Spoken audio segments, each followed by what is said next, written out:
Today, we are diving into a tool that is, no joke, a time machine for anyone who builds things on a computer. We're talking about Git. Okay, let's just be real for a second. We've all seen this, right? A desktop that's just a graveyard of file names, each one promising it's the real final version. It's an absolute nightmare. I mean, you've been there. You make one tiny change, everything breaks, and you just desperately wish you could hit a giant undo button for your entire project. So what if you actually could? Well, that undo button, it's real. And that's exactly what we're talking about. The solution isn't some kind of magic. It's an incredible tool called Git, and honestly, it's a total game changer. So what is Git? At its core, it's a version control system. Just think of it like the ultimate safety net for any project you're working on.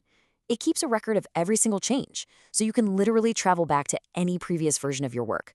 You can finally say goodbye to final_v3 doc forever. And this tool has a pretty serious origin story. It was built back in 2005 by none other than Linus Torvalds. Yep, the same guy who created Linux. He needed a way to manage one of the biggest, most complicated software projects on the entire planet. And the tool he built? It's now the standard for pretty much all software development. All right, so how does this thing actually work? How does the time machine tick? Well, it's all built on a surprisingly simple but really powerful idea. And this right here is the secret sauce. See, older systems would just keep track of the little changes between files. But Git is different. It takes a full snapshot of your entire project at a specific moment in time. It's like taking a complete photograph of everything, not just noting what moved. The whole process is basically a three-step dance. First, you've got your working directory. That's just your project folder. Think of it as your desk where you're doing all the work. Then there's the staging area. This is like a loading bay. You pick and choose the exact changes you want to save in your next snapshot. And finally, you have the repository. That's the permanent archive, the library of all your snapshots, safe and sound. And you control all of this with two super simple commands. You use git add to move your files from your desk into that loading bay. Then you use git commit to take the snapshot and file it away forever in your repository, along with a little note about what you did. Add and commit. That's the rhythm. That's the heartbeat of Git. But okay, here's where it goes from a simple time machine to something more like a multiverse.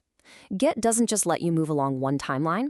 It lets you create brand new parallel universes to experiment in, totally risk-free. This whole idea is called branching, and it is, without a doubt, where Git just absolutely shines. It's the key to trying new things safely and working with a team without stepping on anyone's toes. So picture your main project as a stable primary timeline. We usually call this the main branch. But when you want to try something new, like build a new feature or fix a tricky bug, you create a branch. This is basically an alternate timeline, a perfect copy of your project where you can go wild and make any changes you want, without any danger of messing up the original. And then, once your experiment is a success, the feature is built, the bug is squashed, you do the coolest part. You merge that alternate timeline right back into the main one. All your new work gets seamlessly woven in, and the main project is now better than ever. Now, this whole multiverse idea isn't just for you to work alone.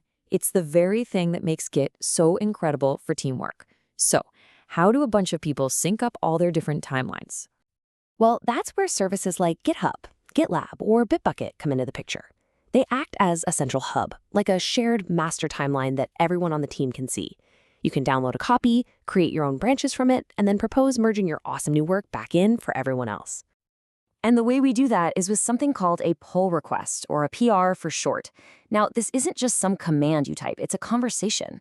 You're basically saying, hey team, I finished this thing in my alternate timeline. Can you take a look? And if you like it, let's pull it into our main project. It is the absolute heart of how modern teams build things together. This all flows together into a really common pattern.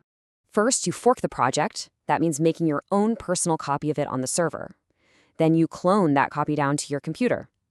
From there, you know the drill. You create a branch to do your work, you push your commits back up to your copy, and finally, you open a pull request to get that conversation started.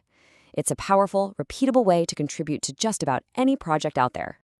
So when you step back and look at the whole picture, it becomes really clear that Git is so much more than just a backup system.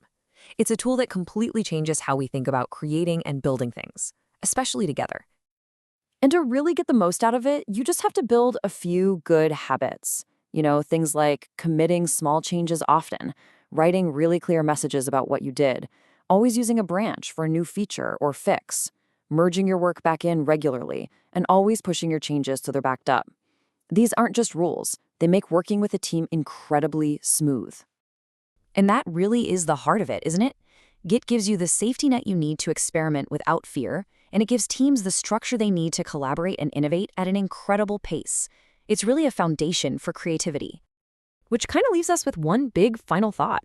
This model, this idea of decentralized work, transparent history, and collaborative building, it totally transformed how we make software. The real question is, what other industries, what other parts of our lives could be revolutionized if they started working this way too? Definitely something to think about.